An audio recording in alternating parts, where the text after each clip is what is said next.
a este otro subtema que es muy importante en nuestra historia, que es el descubrimiento y conquista de Chile, ¿ya? Bueno, en clase pasada, ¿no es cierto?, estudiamos el panorama aborigen del territorio que hoy día se considera nuestro país, pero que obviamente los indígenas, los nativos, consideraban como propio, independiente, que después aquí se formó un estado llamado Chile, ¿ya?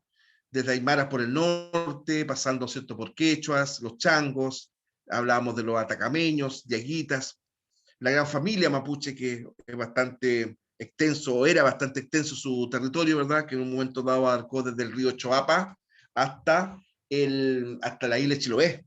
O sea, imagínense la cantidad de territorio que abarcó en el pueblo mapuche en sentido amplio.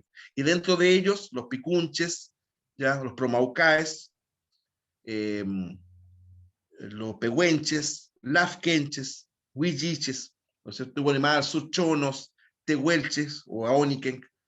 Tenemos, ¿verdad?, más al sur todavía los selnamuonas, cahuáscar o alacalufes, y los que vivían en la parte extremo sur de Chile, los yámanas o yaganes también. Ese era el nombre que los españoles le dieron. Bueno, cuando llegan, ¿verdad?, el elemento hispano a nuestro país, estábamos en un periodo o subperiodo del Chile prehispánico tardío, ¿no es cierto? De hecho, ya hay algunas culturas amerindias que los españoles las conocieron muy poco o casi de referencia. Por ejemplo, los españoles no conocieron prácticamente a los changos, por ejemplo, ¿ya? Era ya una etnia prácticamente extinguida. Y cuando hablamos de extinción, no solamente hay que pensar por factores o razones violentos, ya, o violentas, en el caso de las guerras, también por enfermedades, emigración, importante de nuestros indígenas chilenos, ¿verdad?, que hoy día es Chile, emigraron en el sur de Chile, hacia Argentina, ¿verdad? Entonces, a lo mejor algo por el estilo también les afectó a los changos, porque es un pueblo bastante misterioso su destino final, qué les pasó, ¿ya? Aunque era un pueblo nómada, eso también hay que considerarlo, a los changos eran un pueblo nómada, por lo tanto, perfectamente pudieron haber emigrado. Ahora, evidentemente, lo que siempre marca de manera casi excluyente la importancia de los pueblos indígenas en Chile, ciertamente son los mapuches, ¿ya? Por la resistencia que se le hizo al español, ¿verdad? Y por esa identificación ciertamente popular, nacional, de Chile con respecto a los mapuches. Piensa usted que cuando nace la independencia, cuando empieza Chile a caminar lentamente hacia la libertad política, dos gobernantes, en primer lugar José Miguel Carrera, de forma eh, explícita, gráfica, coloca en nuestro escudo nacional a una pareja mapuche, mujer y hombre, ¿ya? Y O'Higgins, en la Constitución de 1822, ya le reconoció su categoría de nación, integrante del Estado de Chile. Entonces, a veces yo digo que de repente ese tipo de cosas no se mencionan en el debate contingente, ¿ah? Porque evidentemente ahí hay un argumento muy impotente en el sentido a favor, ¿verdad?, de entregarle a los mapuches una suerte de compensación por todo lo que perdieron durante el siglo XIX especialmente, ¿eh? Fundamentalmente en el siglo XIX. También a fines de la colonia, Ambrosio Higgins también le reconoce a los mapuches en la categoría de libres vasallos de la corona, ya como un estado componente del Estado español. O sea, no es menor lo que hizo Ambrosio Higgins, ya declarar al pueblo mapuche estado componente del Imperio Español.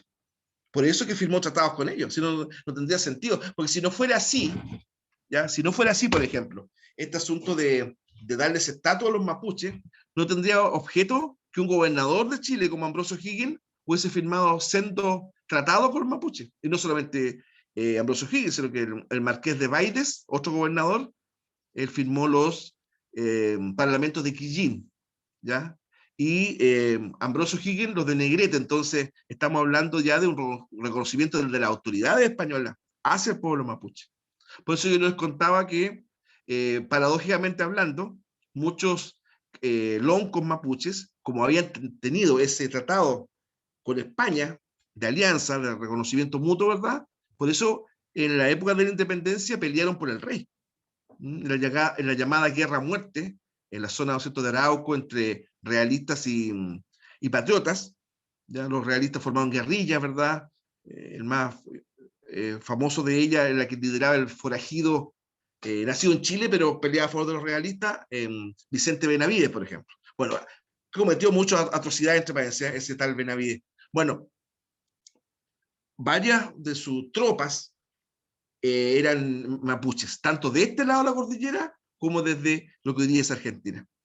Entonces ese era el panorama indígena a la llegada de los españoles, cuando en 1536, ¿verdad?, como vamos a ver ahora, eh, Almagro, Almagro que se le da, al mismo ver injustamente la categoría de descubridor de Chile, porque no lo fue, aquí vamos a ver varias razones por qué no fue descubridor de Chile, pero bueno, a ver, la historia lo cataloga como descubridor, llega a nuestro país y ya con una intención ya más duradera, más duradera. Eso como, por así decirlo, para que enganchemos con lo que habíamos visto en la clase anterior, ¿ya?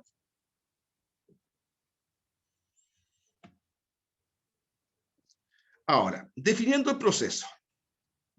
El descubrimiento y conquista de Chile fue un periodo, perdón, histórico que comenzó en 1520 con la expedición marítima del navegante portugués Hernando Fernando de Magallanes al extremo sur del país. Continuó con una nueva expedición por tierra y mar, comandada por el gobernador y adelantado español don Diego de Almagro. Claro, en estricto rigor, Magallanes pasó antes por territorio chileno, antes que el propio Almagro, ¿ya? En 1520. Ahora, ¿por qué a Fernando de Magallanes o Hernando de Magallanes no se le concede la categoría de descubridor de Chile? Bueno, no se le concede esa categoría porque el objetivo del viaje de Magallanes no era territorio chileno, ¿ya? Acuérdense que cuando Colón, ¿verdad?, descubre o llega, mejor dicho, al Mar Caribe, la isla de Guanaán y después lo que hoy día es Cuba, Santo Domingo, etc., se decía que en su momento dado que las islas que él recorrió eran una avanzada territorial de Asia. Entonces lo que había que buscar era un paso marítimo hacia el continente de la que en ese tiempo se llamaba las Indias, así en plural. Después cuando Balboa en 1513 divisa lo que él llamó el Mar del Sur, ¿ya?, don Vasco Núñez de Balboa, ¿verdad? Bueno, evidentemente estaba claro que era necesario encontrar ese paso hacia ese mar divisado por Balboa.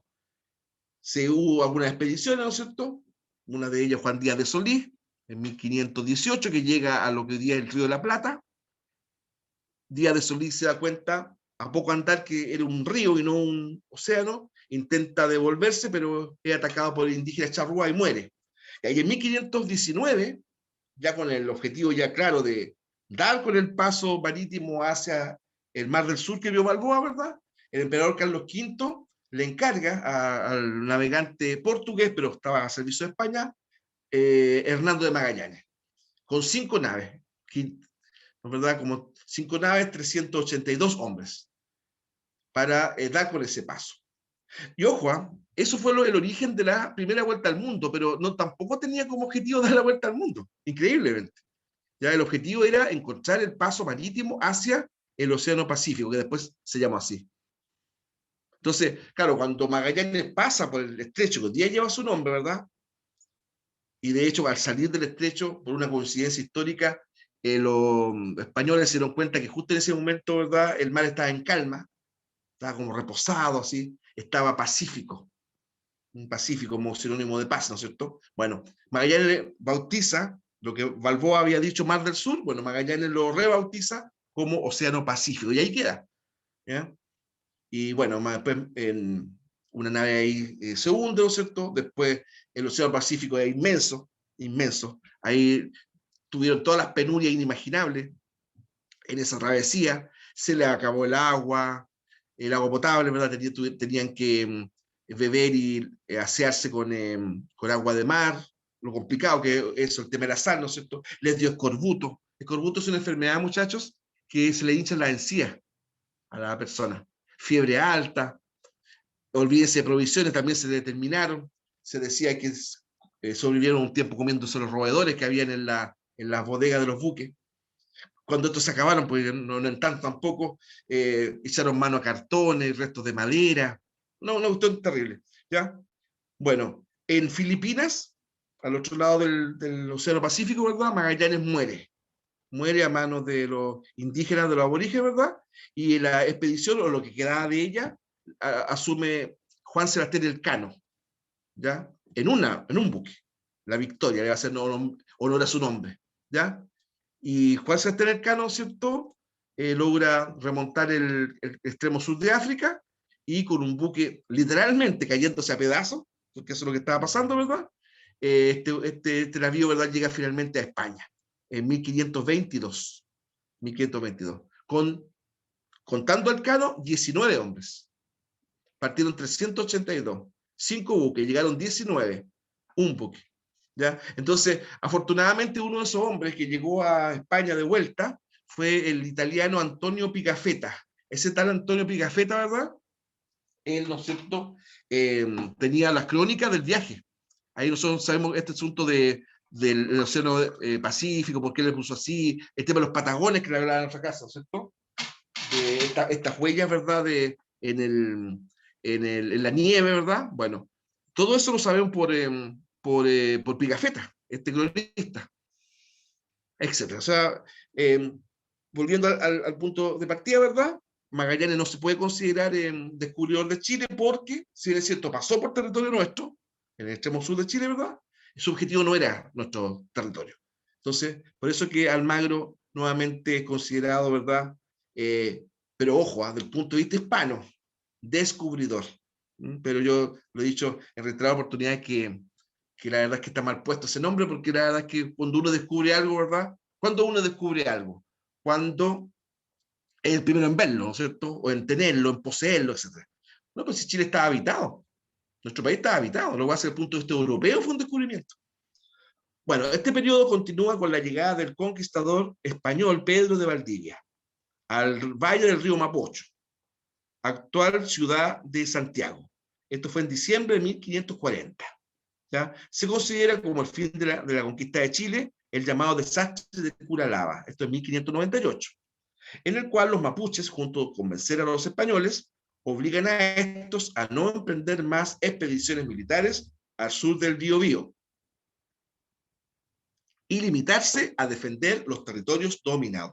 Claro, por eso que se dice, chicos, chicas, que la conquista termina en 1598, con el denominado desastre, pero bueno, desastre para los españoles, ¿verdad? Victoria espléndida para los mapuches, ¿verdad?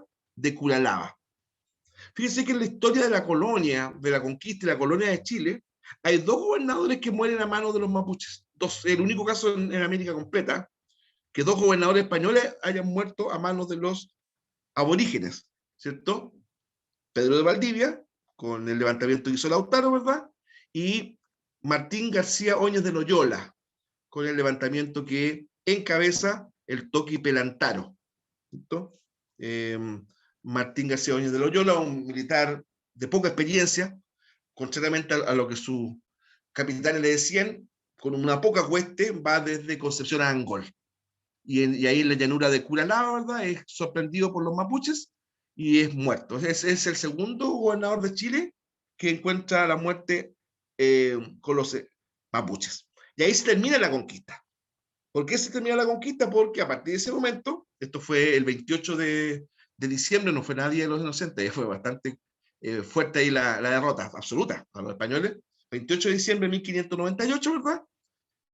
A partir de ese momento los españoles se contentan, se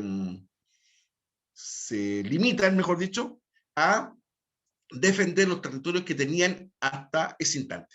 Es decir, el dominio, ¿verdad?, español, pero efectivo, sería desde el norte chico, Copiapó, ¿verdad?, la zona después de La Serena, hasta el Biobío. Y de hecho hubo varias ciudades que fundaron, ¿verdad?, al sur del Biobío y todas quedaron destruidas, todas. Años después, en el proceso de la ocupación de la Araucanía, ¿verdad?, siglo XIX, muchas de estas ciudades se refundaron. Osorno, por ejemplo, la Imperial, que hoy día se llama Nueva Imperial por ese proceso, el Fuerte de Cañete, Lebu, todas esas ciudades, ¿verdad?, que quedaron al sur del Biobío, se refundaron por lo menos 200 años después de este proceso. ¿Ya? Bueno, y ahí tenemos, está un poquito chica la letra, lo voy a adelantar un poco, ¿verdad? Tenemos, ¿verdad?, una línea de tiempo en la cual se señala que, bueno, en 1492, que toda Colón arriba a las costas de Guanahani, de San Salvador. Ya que, lo que como ya he dicho en su oportunidad, ¿verdad?, se piensa que era la actual isla de Watling, en las Bahamas. Bueno, en 1496, fundación de la ciudad de Nueva Isabela, fundada luego Santo Domingo, llamada luego Santo Domingo, ¿no es cierto? En esta isla, ¿verdad?, que hoy día comparten República Dominicana y Haití, bueno, ahí en ese lugar se fundó la ciudad de Nueva Isabela, Santo Domingo en la actualidad. 1521, Hernán Cortés conquista la capital del Imperio Azteca, Tenochtitlán, ¿no es verdad? Como dije en clase anterior, ayudado por indígenas aliados. Y acá hay un punto, ¿eh? No entendamos a estos indígenas aliados como traidores. ¿Mm? No, porque acuérdense que, y lo mismo pasó con los mapuches, había mucha rivalidad entre indígenas. Recuerden ustedes que los aztecas practicaban el tema de los sacrificios humanos a costa de víctimas en holocausto de estas tribus. Entonces, cuando llega Cortés, ¿cierto?, muchos de estos indígenas yo creo que lo vieron como un liberador, de verdad. ¿A poco andar se dieron cuenta que este liberador, entre comillas, lo iba a oprimir tanto más que los aztecas? ¿Ya? Pero los españoles logran dar muerte a los líderes aztecas, Moctezuma, después Cuauhtémoc, y acá en Chile a Lautaro, con la ayuda de otros indígenas. Y eso es así. Eso históricamente es así. Bueno, en 1533, Francisco Pizarro conquista el imperio inca, ¿verdad? Yo les comentaba, ¿no es cierto?, cuando Pizarro llega a esta localidad, ¿verdad?, se encuentra con una guerra civil y la aprovechó muy hábilmente en todo caso, pérfidamente pero hábilmente.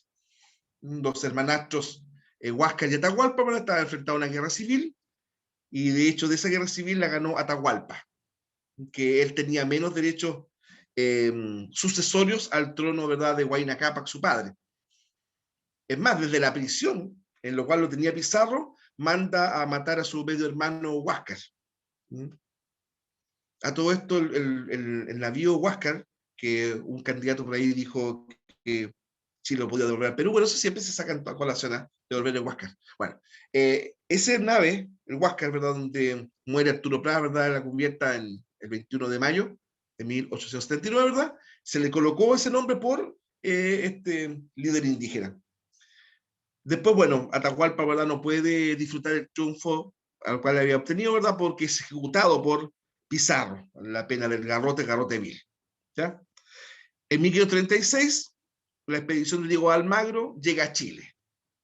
Esto lo vamos a estudiar en detalle, esto solamente adelantar que esa expedición de Almagro se dio en el contexto de que el territorio de Chile estaba dentro de la gobernación que en un momento dado el rey de España, Carlos V, ¿verdad?, emperador de Alemania también, le había concedido a Almagro.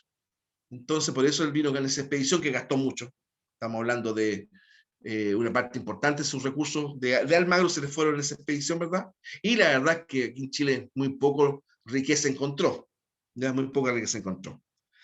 Y después en 1541, Pedro de Valdivia y su hueste inician la conquista de Chile. ¿Ya? Ahí, a diferencia de Almagro, ¿verdad?, Valdivia venía también con otras intenciones. Por supuesto, además de aprovechar el territorio, el punto de vista económico, sus recursos, todo, también él ya tenía un afán de permanecer en el territorio. ¿Ya? De hecho, de la pluma de Valdivia, hay que decir que él dijo que además de riquezas, él quería dejar fama y gloria de su nombre. Fama y gloria de su nombre. Esas son palabras que le transmitió Valdivia al gobernador Francisco Pizarro cuando este no entendía por qué Valdivia quería expedicionar sobre Chile a sabiendas que no había oro, o muy poco. ¿Ya? Bueno, retomando un poco lo de Hernando de Magallanes, todo este navegante al servicio de Carlos V inició en 1519 la expedición en la que descubrió el canal natural navegable, que hoy recibe el nombre de Estrecho de Magallanes, realizando la primera navegación de origen europeo desde el Océano Atlántico hasta el Océano Pacífico, llamado hasta entonces Mar del Sur. Esta expedición, en la que Magallanes murió, se convirtió en la primera circunnavegación de la Tierra, cuando una de sus naos, un buque, ¿verdad?, capitaneada por Juan Sebastián Elcano, regresó a España en 1522. Bueno, a cada uno de esos 19 hombres que llegaron de vuelta, digamos, después de haber dado la vuelta completa a la Tierra, aparte de un estímulo en dinero, ¿ya?, un premio, digamos, que le concedió Carlos V, también se le entregó como una suerte así como de estatuilla en la cual figuraba el mundo de nuestro planeta, y al centro de ese mundo una suerte de leyenda que decía: el primero que me circunnavegaste, ¿ya? El primero que me circunnavegaste, el primero que me circundaste, es decir, el primero que me diste la vuelta. Esa estatuilla se la entregó a cada uno de los 19 hombres. De esas, sépanlo que todavía en la actualidad quedan como 6, más o menos. Sus descendientes la han conservado, es una reliquia histórica bastante admirable. El 1 de noviembre de 1520, Magallanes y sus compañeros descubrieron un estrecho que era el ansiado paso marítimo, ya, desde el Pacífico hacia lo que Vasco Núñez de Balboa bautizó como Mar del Sur, ¿verdad? Balboa, ¿verdad?, en la zona de Panamá, también por indígenas, supo de la existencia de un enorme mar, un enorme océano. Entonces armó una expedición terrestre y atravesó el istmo de Panamá, que es bastante angosto, ¿verdad? Y los indígenas le dijeron que en lo alto de un cerro se podía ver ese mar. Balboa dejó a su compañero al pie del cerro, ¿verdad? Y él subió solo hasta la cima y miró a la lejanía, ¿verdad? Y se dio cuenta que ese no era un mar cualquiera, sino que era un tremendo océano. Bueno, a ese mismo trozo de agua que Balboa le colocó como nombre Mar del Sur, Magallanes después lo bautizó como Pacífico. Dicho estrecho fue denominado de Todos los Santos por los expedicionarios y más tarde Estrecho de Magallanes. De Todos los Santos porque, como dije, se encontró el 1 de noviembre. Fue el primer ingreso que tuvieron los europeos a lo que hoy es territorio chileno, ¿ya? Claro, porque a pesar de que el objetivo de Magallanes no era Chile, no es lo que hoy día es Chile, era encontrar ese paso hacia lo que descubrió, ¿verdad?, Balboa, ¿verdad?, y que él lo rebautizó como estrecho perdón, como Océano Pacífico, ¿no es cierto? De todas formas, Magallanes tiene el honor histórico, digamos, de ser el primer europeo que atravesó por lo que hoy día es territorio chileno. Recuerden que el estrecho de Magallanes es íntegramente chileno, ¿ya? Íntegramente chileno. Ya. Bueno, hemos nombrado varias veces a don Diego Almagro. ¿Quién es este señor? Bueno, este era un caballero, ¿verdad?, noble, pero empobrecido, como le ocurrió a muchos de su linaje, y que veía en la conquista la posibilidad de hacerse fortuna, ¿ya? Y la hizo, ¿ah? En un momento dado, Diego Almagro era bastante rico, con el tesoro de los incas, ¿verdad? Cuando Atahualpa fue tomado prisionero por Pizarro específicamente, él ofreció, como para que lo liberaran, 2 piezas de plata y una pieza de oro. Dice la crónica, hasta donde alcanzaba su mano. Él extendió su mano, ¿verdad?, hacia el techo, dijo: hasta este nivel yo les puedo llenar 2 piezas de plata y una pieza de oro. Bueno, juntó lo prometido.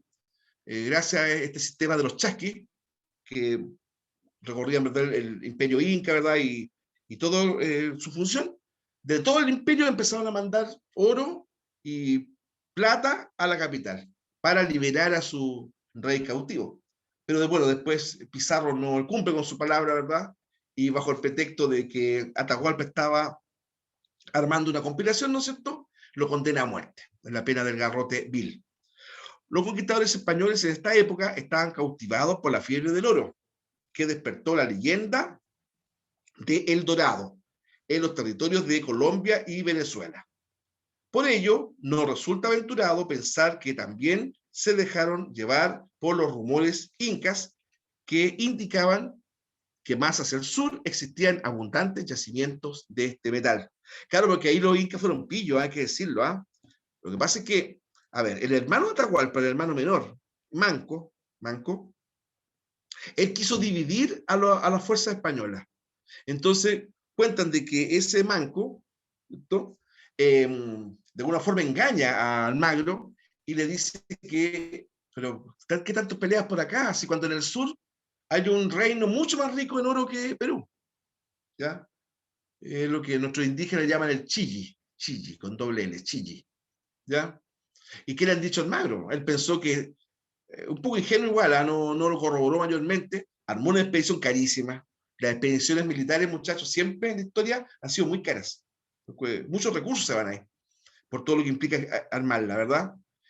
Soldados, indígenas, yanaconas y esclavos negros, ¿verdad? Vinieron con Almagro a Chile, a lo que hoy es Chile. Eso fue en 1536 cuando llegaron. Investido como gobernador de Nueva Toledo, Diego Almagro partió desde el Cusco, en Perú. Eso fue el 3 de julio de 1535, acompañado por 50 hombres. Tras bordear el lago Titicaca, ya, cruzar el río Desaguadero, se le sumaron otros 100 soldados comandados por Juan de Saavedra. ¿Ya? La tropa de 150 hombres, dirigida por Diego Almagro, tomó la ruta de Tupiza y Choacán, Chicuana, para atravesar la fría y peligrosa cordillera de los Andes, junto por el Paso San Francisco, actual Copiapó, donde comenzaban los nuevos territorios que más tarde recibirían el norte de Chile. ¿Ya? Claro, la ruta de Almagro fue, ya estaba en el Cusco, ¿verdad? Pasaron al territorio boliviano, lo que hoy es Bolivia, después el norte de Argentina, Jujuy, Salta, todo eso, y descendieron, ¿verdad?, paralelo a la cordillera. Y más o menos en la zona de lo que hoy día es Copiapó, San Francisco de la Selva se llamaba en ese tiempo, ¿verdad?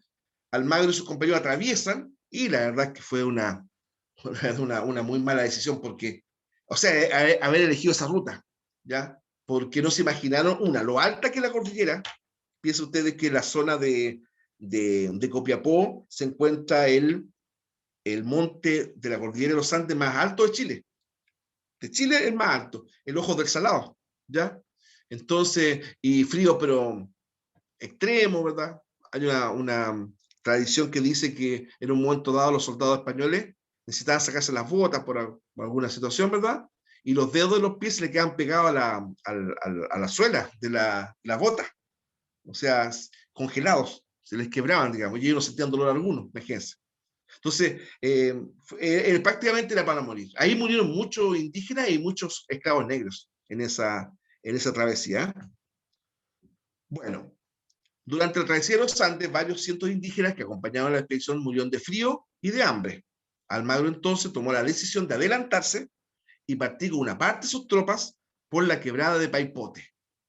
En ese punto fue auxiliado por los nativos, quienes abastecieron a los expedicionarios de alimentos. O sea, los indígenas dieguitas, ¿ya? En esa zona viven los dieguitas, de verdad, ellos auxiliaron a los españoles. De hecho, se salvaron gracias a eso, a la ayuda que les dieron los dieguitas, que en esa zona viven. Almagro pudo entonces enviar provisiones a las tropas que habían quedado rezagadas. Así logró llegar a Copiapó, junto con sus acompañantes. Por eso se le considera el descubridor de Chile. Repito, desde el punto de vista, ¿no es cierto?, español, ¿ya? Pero como se ha dicho anteriormente, en 1520 ya había llegado Magallanes, ¿verdad?, a territorios chilenos y podido bordear por mar los territorios ubicados al sur del país. Claro, porque Magallanes, cuando él sale del estrecho, no se lanzó en diagonal hacia oriente. Él, ¿verdad?, empezó a avanzar hacia el norte, costeando el litoral chileno, ¿ya? Y después él gira, ¿no es cierto?, hacia el oeste. Nunca se imaginó que el Pacífico iba a ser tan grande. Ya, y también les quiero contar una brevísima anécdota. Cuando llega Almagro a Chile, se encuentra en el Valle de Quillota, específicamente, vivía otro español que había llegado, ¿verdad?, antes. Y tenía una característica, era desorejado, el famoso desorejado Gonzalo Calvo de Barrientos, ¿ya?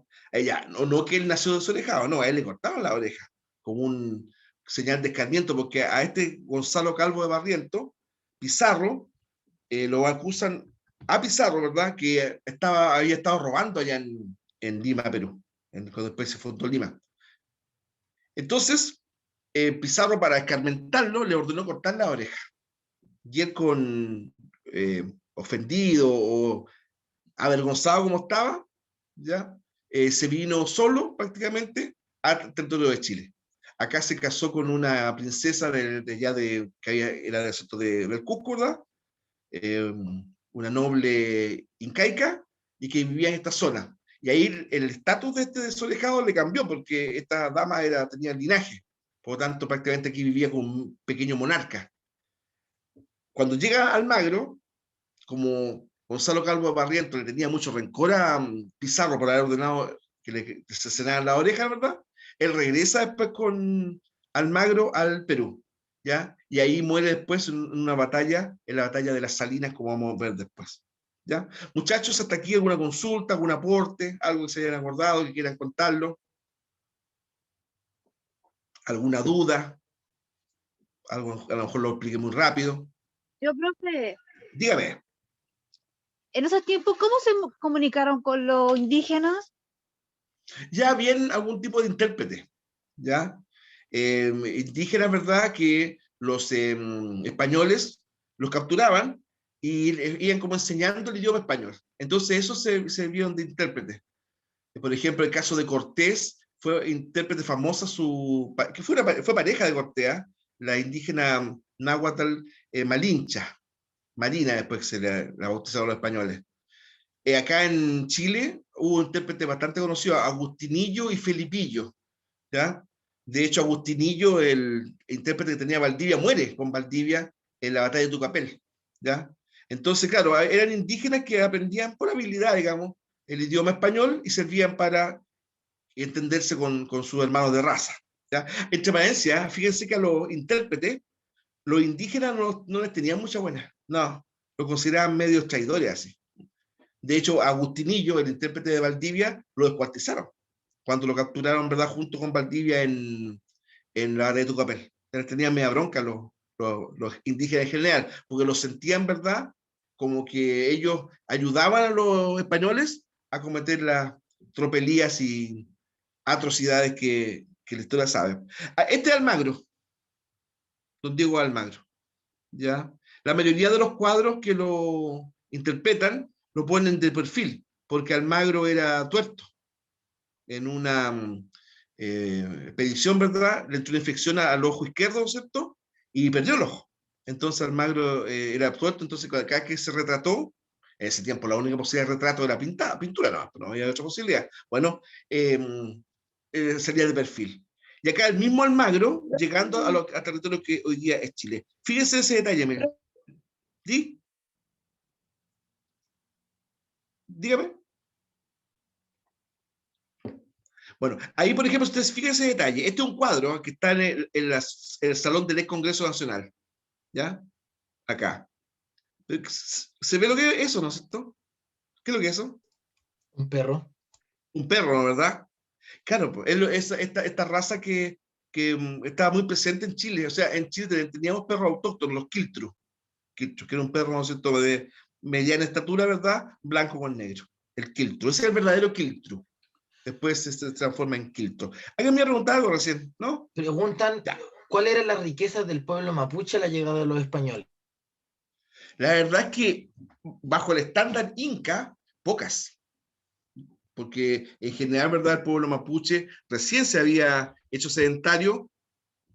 Tenían oro, pero poco, un oro más bien suntuario, de algún tipo de adorno, vasija, pero ni siquiera tanto, ¿ya? Porque, por ejemplo, en el Perú y en México, la mayor parte de los utensilios eran de oro puro. Acá no era así. Entonces yo diría que la principal riqueza de los mapuches era más bien o recursos, mejor dicho, era más bien el tema agrícola, los cultivos, la ganadería, auquenia también. Porque las llamas, por ejemplo, se ubicaban en todo el territorio de Chile. Cosa curiosa, hoy día no sería impensable, no sé si. Hay imágenes de Santiago en 1500 y tanto, con llamas, pastando al ladito de la ciudad. Entonces, yo creo que fue grande la decepción de Almagro cuando se encuentra que los mapuches, que además de ser belicosos, guerreros, indómitos, no mostraban grandes riquezas que ellos esperaban. Porque si uno lo analiza desde el punto de vista semántico, tenían otras riquezas, por supuesto, pero no de lo que esperaban los españoles. Y además que una cosa, Almagro y después Valdivia hasta se endeudaron por venir a Chile. Claro. Valdivia pidió plata prestada, ¿ya? A distintos personajes acaudalados en Perú, ¿verdad? Que junto con todos los recursos de Valdivia financió su expedición. Entonces encontrarse con que, claro, con el tiempo les podía dar algún tipo de recompensa, pero esta era lenta. Y además el sistema español era bien curioso. Fíjense que el que financiaba todo el tema expedicionario era el jefe de la expedición, el capitán. El Estado español, la corona española, no ponía nada, prácticamente. Pero después sí se quedaba con la mayor parte de las ganancias. Ahora, ustedes dirán, pero que es injusto, mejor váyanse para allá. Es que no podían, porque si en España después se podía llegar a saber que un militar español en América organizó una expedición sin avisar a la corona española, le caía la pena del infierno. Ahí eran durísimos. Entonces la conquista, de verdad podemos decir que fue una empresa privada, de iniciativa privada, con reconocimiento estatal. ¿Ya? ¿Alguna otra consulta? Ya, la fuerte resistencia de los nativos, lo accidentado del territorio y la evidente carencia de metales preciosos, lo que hablaba recién, ¿verdad?, en las regiones exploradas, hicieron desistir a Almagro. Entonces el conquistador emprendió el camino regreso a Perú. ¿Ya? Y además que ya tenía un litigio que resolver. Por ejemplo, tanto Almagro como Pizarro señalaban que la ciudad del Cusco quedaba en sus respectivos dominios. ¿Ya? Porque en ese tiempo la parte cartográfica no estaba bien claro, estaba naciente el tema cartográfico, los mapas, todo eso. Hoy día se sabe que Francisco Pizarro tenía razón y que el Cusco, perdón, la capital en ese momento del imperio, estaba dentro de su provincia, pero ese tiempo no se sabía, ¿verdad? Bueno, en 1537 se enfrentó a su rival Francisco Pizarro, ¿ya? Dijimos el que reclamaba el Cusco. En la batalla de Abancay, peleada el 12 de junio de 1537, Almagro tomó prisioneros a los hermanos Pizarro, Hernando y Gonzalo. Claro, y ahí se da una curiosidad, cuando llega Almagro desde Chile, las tropas de Almagro tenían tanta rotura en su armadura, en su vestimenta, etcétera, que los españoles que estaban allá en el Perú, al verlos, les dijeron, ahí llegaron los rotos de Chile. Los rotos de Chile. Y dicen que esa fue una de las causas por cómo se originó ese apelativo. En la actualidad, ¿verdad? En general, roto se utiliza como sinónimo de Chile, pero hay que entenderlo como sinónimo de histórico, no que seamos rotos culturalmente, ¿ya? Porque así como nosotros le decimos los cholos en Perú, lo cual también es un error porque el cholo es más bien el habitante de la serranía peruana, genéricamente los peruanos nosotros decimos los rotos, en alusión a eso, que los soldados españoles que venían desde Chile llegaron en muy malas condiciones su ropa, rotas las ropas. Por eso es los rotos. Ese dicen que es el origen de por qué se habla del roto chileno, por ejemplo. César, Ya. preguntan, Señor, ¿por qué pregunte. si no habían riquezas, por qué siguieron avanzando? ¿Y por qué la reina sí financió a Colón y no a Almagro y a Pizarro? Es que eso también es un mito, Nico y muchachos. La reina no financió a Colón. Eso es un mito. Ese asunto que la reina le pasó la joya, ¿verdad? Las pinzas.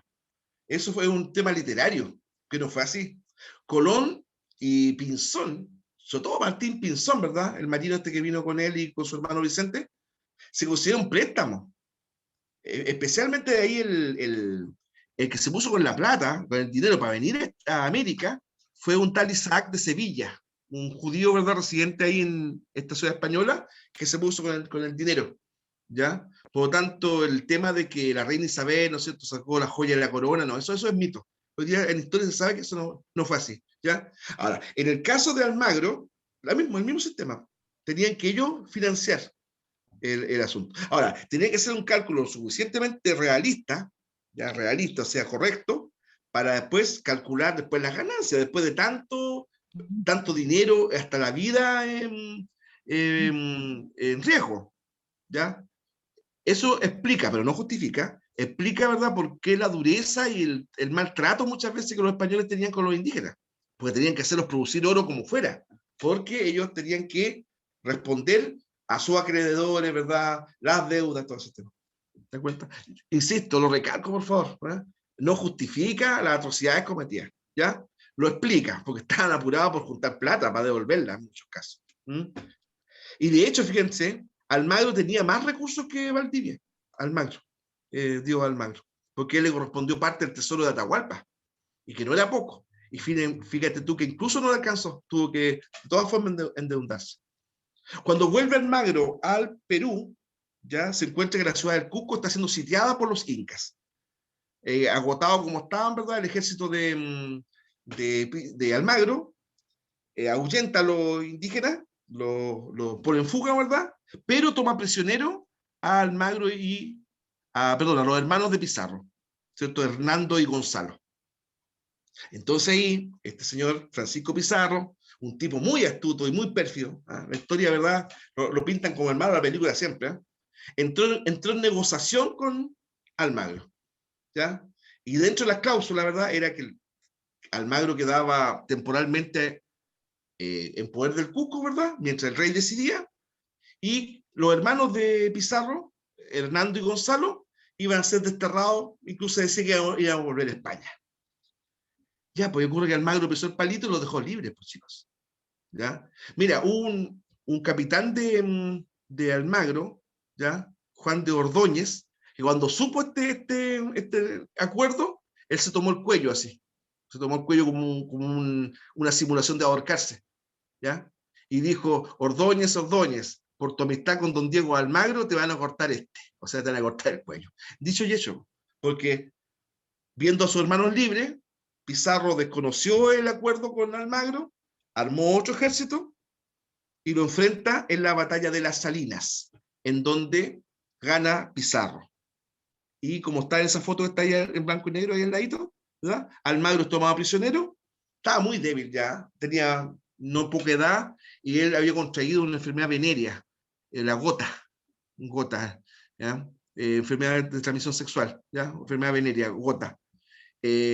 Pasaba con fiebres y de verdad estaba en un estado bastante lamentable. Entonces, a partir de esa enfermedad y por su avanzada edad, ¿verdad? Almagro pidió clemencia, que lo dejaran sus últimos meses o días en un calabozo. Pero los pizarros se negaron, ¿no es cierto? Y lo ejecutaron. De hecho, esa imagen, ¿verdad? Si la puedo agrandar un poquito, es lo que se llama la pena del garrote vil. La pena del garrote vil, ¿ya? Bueno, ahí está recibiendo sus últimos sacramentos, ¿verdad? Un sacerdote confesándolo. Y ahí este palo, ahí tenía una soga, ¿ya? Y detrás, ¿verdad? Una suerte de palanca que giraba. Entonces la soga se empezaba a colocar más tensa, apretar más, y le hacía pedazos la tráquea al ajusticiado. Este es el sistema del garrote vil, que se llama. De esa forma muere Almagro. Paradójicamente hablando, murió de la misma forma como fue ejecutado Atahualpa. ¿No? ¿Consultas? Ya. Esto es una imagen, un dibujo, ¿verdad?, de la batalla de las Salinas. En esta batalla muere el desorejado, pues. Claro, en esta batalla muere Gonzalo Calvo de Barrientos, peleando a favor de Almagro. Y en el ejército de Pizarro peleó Valdivia. Valdivia, claro. El conquistador Pedro de Valdivia peleó en el ejército de Pizarro. Después cuando muere, o sea, no cuando muere, perdón, antes de morir, Almagro quiso dictar su testamento, ¿ya? Tenía un hijo, ¿verdad? Diego Almagro Hermoso, y otros bienes. Entonces, como se estilaba en esa época, él quiso dictar su testamento. Y una de las personas que fue testigo del testamento de Almagro fue justamente Pedro Valdivia, que había sido su enemigo en el campo de batalla. Bueno, son curiosidades históricas, digamos, de este cruento etapa, ¿no? Una etapa muy violenta, muchachos, muy violenta. O sea, estamos hablando ahí de ni hablar de derechos humanos, ¿no? O sea, que yo creo que un español se hubiese reído si, de verdad, o sea, si lo hubiesen dicho respeto de los derechos de los indígenas, por ejemplo, pero hubo algunos que sí, que empezaron de a poco a crear otra mentalidad. El padre de las casas, ¿ya? Bartolomé de las Casas, por ejemplo, él nunca estuvo en Chile, él, desde la República Dominicana. Y en Chile, padre Luis de Valdivia. El padre Luis de Valdivia, jesuita, él también se la jugó por defender los derechos de los indígenas. Fueron minoría en todo caso, ¿eh? Lamentablemente fueron minoría. El padre de las Casas y el padre Valdivia. Bueno, El conquistador Pedro de Valdivia no se amilanó, no se acordó, ¿verdad?, con los pobres resultados de la primera expedición a Chile, ¿ya? Y los comentarios posteriores, ¿verdad?, de Almagro. Claro, porque Almagro contó, pues, en su prisión, ¿no es cierto?, contó que en Chile, la verdad es que no había oro, solamente, comillas, indios alzados, que eran los mapuches, ¿ya? Pizarro lo nombró gobernador de Chile en 1539 y de inmediato lo autorizó para venir al sur, para expedicionar al sur. Pero fue una cosa, ahí está simplificado un poco el tema, porque fue Valdivia el que le pidió permiso a Pizarro. Valdivia, claro, él le pidió permiso. Entonces Pizarro, ¿verdad?, le dice, pero ¿acaso usted no sabe que en Chile no hay oro prácticamente? Entonces ahí viene la respuesta de Valdivia, que fue histórica. Gobernador, ¿verdad?, lo sé, le dice, pero yo, además de riqueza, o no es riqueza solamente lo que me motiva, le dice. Yo quiero dejar fama y gloria de mi nombre. ¿Ya? Eso dice Valdivia bajo la mirada española, ¿ya? Porque si nosotros, ¿verdad?, tenemos como en la revisión permanente de la historia, ¿verdad?, la verdad es que la fama y la gloria que hizo Valdivia hoy día está bastante en tela de juicio, porque cometió harto también atropello ahí, matanza, etcétera. ¿Ya? De hecho, la muerte de Pedro Valdivia, porque Lautaro le tenía tantas ganas a Valdivia y lo mata de esa forma como lo mató, ¿verdad? Fue justamente porque siendo niño vio como Pedro Valdivia mutilaba gente, ordenaba, ¿verdad?, escarmientos, indígena, ¿verdad?, semanas enteras en el cepo, en el cepo, que era una especie así como de palo, de madera, que obligaban al indígena a estar como encruquillado así. Imagínate el tormento que eso significa y la humillación, ¿ves? Bueno, a la expedición, después, cuando venía Valdivia a Chile, se unieron el comerciante Francisco Martínez, el capitán Alonso de Monroy, Pedro Sánchez de la Hoz, ¿ya? Valdivia se lo del Cusco en enero de 1540, miren, acompañado, ojo, 11 hombres, 11.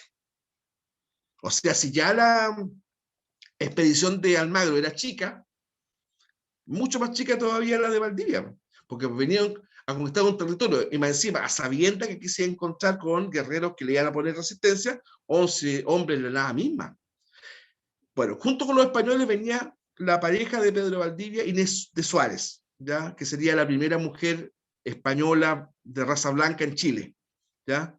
También le acompañaron unos 1000 indígenas y yanaconas. Esta situación a Valdivia después le trajo problemas legales, ¿eh?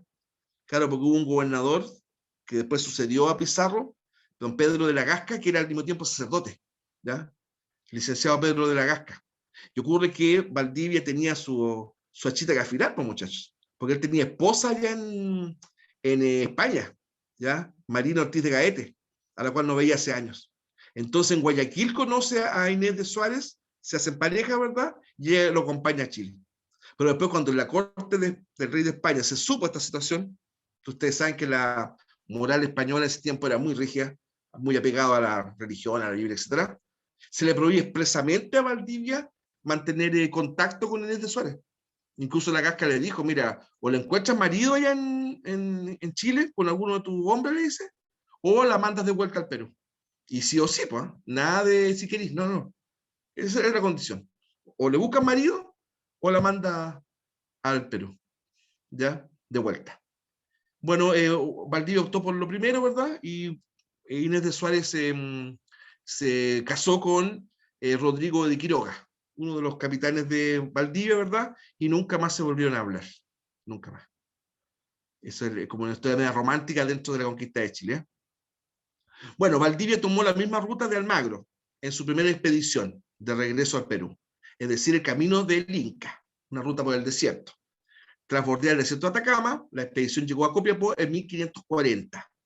Luego siguió su travesía hacia el sur, atravesando los vastos territorios del Huasco, Coquimbo, Limarí y Choapa. Ahí verdad una imagen de Pedro de Valdivia, ¿no es cierto? Y en su anca del caballo, ¿ya?, traía una imagen de la Virgen del Carmen. Esa imagen está en Santiago, en una iglesia en Santiago. El año cambiando la ropa, el cabello, pero la imagen que Valdivia trajo al venir a Chile se conserva. Incluso la tradición dice que Valdivia llegó a lo que hoy día es Santiago por lo que se cree que es la avenida Independencia, ya que queda ahí en la comuna Independencia, que bordea el Estadio Santa Laura, donde jugó Unión Española, ¿verdad? Al ladito. Eso era un camino que existía en esa época, es increíble, ¿eh? Y por ahí, como una independencia, habría llegado Valdivia en 1541 a Santiago. Bueno, en nuestra clase nosotros yo le había dicho que Valdivia en un momento dado pensó en hacer la capital acá. Y hay razones que ya le hemos comentado de por qué no fue, ¿no? Acá en Quillota. Bueno, fundación de Santiago. Después de pasar el Valle de la Aconcagua, ¿verdad? Finalmente llegó al Valle del Río Mapocho, en diciembre de 1540. El conquistador encontró este paraje ideal para levantar una ciudad en las faldas del Cerro Santa Lucía, llamada Huelén por los indígenas. En transparencias, se cree, ¿verdad?, que en lo alto del Cerro Santa Lucía, que es un cerro más bien chico, ¿verdad?, los incas hacían sacrificios humanos también. De hecho, la palabra Huelén es una palabra mapudungún que significa dolor. Dolor. Huelén significa dolor. Y la interpretación que los historiadores hacen de eso es que el Cerro Santa Lucía, cuando estaba todo en poder de los incas, ¿ya? Ahí se hacían sacrificios humanos. Aunque los incas, ustedes saben que no fueron tan sanguinarios como los aztecas, ¿verdad? Pero también hacían sacrificios humanos. Entonces, el 12 de febrero, fecha que se va a repetir harto en nuestra historia, ¿verdad?, de 1541, Pedro de Valdivia fundó la ciudad de Santiago, de Nueva Extremadura, en honor al apóstol Santiago, el santo patrono de España. ¿Ya? ¿Y por qué Extremadura? ¿Por qué Extremadura, no es cierto? ¿Por qué Extremadura? ¿Alguien lo ha leído alguna vez o lo ha escuchado? ¿Por qué Santiago de Nueva Extremadura, por ejemplo? ¿Por qué le puso así? No, Santiago, ¿verdad?, es por el tema del apóstol, que es el santo patrono de España, ¿no es cierto? Bueno, pero Extremadura es porque Valdivia venía de la zona de allá, de Extremadura. Él era extremeño. Entonces él quiso también hacer un homenaje a su propia zona natal, colocándole a la capital Santiago de Nueva Extremadura, es decir, su zona de origen. El terreno reunía las condiciones para establecer una ciudad, porque era un lugar estratégico para ser vigilado y protegido. Contaba con cursos de agua suficientemente para riego, consumo humano, con un clima similar al extremeño. Tenemos que pensarnos, ¿verdad?, que el clima de Chile, de la zona central de Chile, es un clima templado mediterráneo. Templado mediterráneo. Por lo tanto, es bastante similar las temperaturas al clima español, aunque allá es más extremo, sí, ¿eh? Allá en España en verano hace más calor y en invierno hace más frío. Pero hay cierta similitud, ¿verdad?, entre el clima español y el clima de la zona central de Chile. Por eso se le llama templado. Y acá, ¿verdad?, cuando se empieza a producir la fundación de Santiago, ¿cierto? Valdivia, ¿no es cierto? Siempre escribano, ¿verdad? Sacerdote, por supuesto, indígenas yanaconas se ven ahí, ¿verdad? Y empieza a distribuir territorialmente la ciudad. Ahí tenemos 3 imágenes de Santiago. Este famoso cuadro de Pedro Lira, ubicado en el Museo de Historia Nacional, ¿verdad?, en Santiago, a metros del Cerro Santa Lucía está ese museo, ¿ya? Tenemos a Valdivia acá, dando instrucciones cómo hacer la ciudad, al fondo del río Mapocho, ¿cierto?, la cordillera de los Andes, soldados de Valdivia y un indio yanacona, servidor. Esclavo realmente, ¿eh? Ellos decían servidor, pero en el fondo era como esclavo. Acá un dibujo, ¿verdad?, también del propio Valdivia, organizando en terreno la fundación de la capital. Y acá el mapa o plano del primer del núcleo de Santiago, ¿ya? El río Mapocho, a este lado lo que hoy día sería justamente el barrio de Las Chimbas, Recoleta, ¿ya? El sector Mapocho, y esto es lo que hoy día es la Alameda. Esto es la Alameda hoy día, o Avenida Bernardo Higgins. O sea, el Santiago original era bastante pequeño, imagínense. De Mapocho tenemos 1, 2, 3, 4, 5, 6, 7, 8 cuadras chicas y una cuadra grande. O sea, pequeño, no estamos hablando de una tremenda ciudad. Le doy otra curiosidad. Aquí hoy día se ubica la Plaza Baquedano, Plaza Italia o Plaza Dignidad. Aquí. En la confluencia, ¿no es cierto? Porque antes el Mapocho tenía 2 brazos. Este brazo se secó, y después se transformó en el basural de la Cañada, que Bernardo Higgins lo mandó limpiar, ¿no, verdad? y lo transformó en la Alameda de las Delicias, por eso la Alameda se llama, o le dice la gente así, ¿ya? Y acá, donde se juntaban, ¿no es cierto?, el brazo que se secó después, o mejor dicho, donde se separaban, porque el agua iba para allá, ¿ah? Corrijo, donde se separaban, ¿verdad? El brazo que se mantiene hoy día y el brazo que se secó, ¿no es cierto? En ese sector es donde hoy día está Plaza Italia o Plaza Baquedano o Plaza Dignidad. Un aporte histórico desde la mirada de la conquista. Bueno, consultas, chicos. ¿Algún aporte?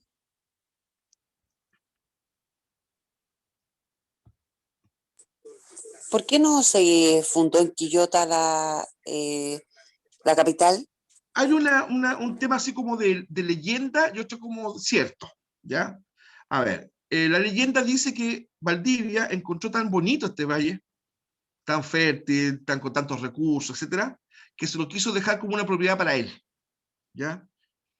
La verdad que suena bastante discutible eso, porque los españoles en general, de verdad, estaban mentalizados que eran como más bien para el Estado que para ellos, ¿ya? Imagínate, tenían que entregar como el 90% de las ganancias, bueno. Entonces se dice que Valdivia quiso que Quillota fuera su comarca personal. Ya, eso es lo que dice como la leyenda. Ahora, versiones más históricas dicen que en ese tiempo, fíjense, el río Concagua, da una pena decir esto como está hoy día, o sea, no existe, ¿verdad? El río Concagua era tan grande, tan ancho y profundo, que era navegable incluso por barcos, fíjense. Entonces, había noticias de la presencia del corsario Drake, Francis Drake, ya en las costas chilenas. De hecho, él después, ¿no verdad?, ataca a Valparaíso, saqueó Valparaíso, incluso se robó el cáliz de oro de la iglesia de San Francisco, bueno. Después intentó hacer lo mismo Drake en La Serena, pero rápidamente por tierra se le mandó a avisar a los serenenses y lo recibieron a cañonazo. Bueno, entonces estaba la presencia de piratas y corsarios ingleses, además de Drake, Thomas Cavendish, Bartolomé Sharp, ya Sharp. Entonces, el fundar la ciudad de la capital, ¿no es cierto?, donde hoy día es Quillota, se temió que a través del río Concagua los corsarios llegaran, fíjate, con sus buques, a través del río. Por eso les digo, es algo impensable hoy día, como un barco, aunque sean barcos chicos, pero igual un barco. Entonces, por eso, Valdivia prefirió seguir avanzando y llegó hasta el valle del Mapocho. Y como había buena madera, buen clima, ¿verdad?, estaba más como hacia el interior, consideró que esa era la zona más apropiada para ser la capital, ¿ya? Esa es la razón que se da, el tema, ¿no es cierto?, de la cercanía con el mar. ¿Mm? O sea que si lo pensamos, posiblemente el río Concagua, si lo imaginamos así, podría llegar como hasta la plaza que ahora. O sea, digamos, de los brazos de ancho que habrán sido. Mire, a ver, yo no estuve en un tiempo Pedro Valdivia, es una autotalla, pero fíjense que yo me acuerdo, de verdad, te lo juro que es cierto, yo me acuerdo en mi infancia, hace muchos años, en invierno, en las horas de la noche, por ejemplo, del Porsche de la casa de mis padres, ahí en el Paradero 7, ¿verdad?, en Villa Doctor Sagre, escuchábamos el río, fíjense, el torrente del río se escuchaba, por Dios que es cierto lo que le estoy diciendo. Se escuchaba, porque ese tiempo para el río se podía salir por los parrones, no sé si lo que se ubica en Quillota conocen, sector los parrones se podía salir, por el 4 hay una salida, y por el Callejón Covarrubias, ahí donde hay un alto pino, hay un condominio hoy día, ya ahí está, eso desvala ahora. Esas eran las 3 salidas para el río, ¿ya? Y desde el Porsche de la casa de mis padres, ¿ya?, yo calculo unos 12, 15 años he tenido, en la noche escuchábamos el río y nos quedábamos ahí para escuchar el sonido que el torrente llevaba con las piedras, todo eso. Fíjense, maravilloso, ¿eh? Maravilloso. O sea, quienes tuvimos la posibilidad de conocer el río Concagua en su apogeo o en su casi apogeo, de verdad emociona un poco, digamos. Y ese paseo tan bonito que todo Quillotano antiguo o semi antiguo no se perdía, de ir al puente de Los Rojas, en bicicleta, por ejemplo, yo creo que muchos lo hicimos, ¿ya? Por la Cruz, Bueno, por ejemplo. yo soy de la Cruz, entonces yo también me acuerdo perfectamente ¿Ven? de ¿cómo se llama?, del río en la Cruz. ¿Ven? Bueno, en el invierno todos los años se lleva el puente. Y de haberlo Todos los años se cruzado dan cuenta, sí. en carretera muy chica, y me daba pero terror, siempre me acuerdo de eso, terror. Y hoy día, lamentablemente, es más, fíjense, como que los habitantes de Los Rojas, ¿cuántos años añorando su puente, ¿no es cierto? El puente de camino, ¿ya? Y ahora como que da la sensación como que estuvo de más, digamos. Pero bueno, ¿cómo sabes si algún día la naturaleza vuelve y nos devuelve el río, digamos? ¿Ya? Bien, pues Lo chicos, bueno que aún chicas, no han ¿sí? sacado el de Sim, el que le decíamos de mimbre cuando éramos chicos. El puente Pero es Simbra, ¿no es precioso cierto? todo, igual es bonito, aunque no haya agua, es muy lindo ese paseo aún. Sí, pues, sí. La poza cristalina, por ejemplo, todo ese, que también se lo lleva al río otra vez, ¿eh? Ya. Ahí al ladito, también. Pues. Muchachos, muchachas, señora Iris, gracias por su testimonio, ¿ya? Le agradezco, como siempre digo, la paciencia por la hora, ¿no es cierto? Ya son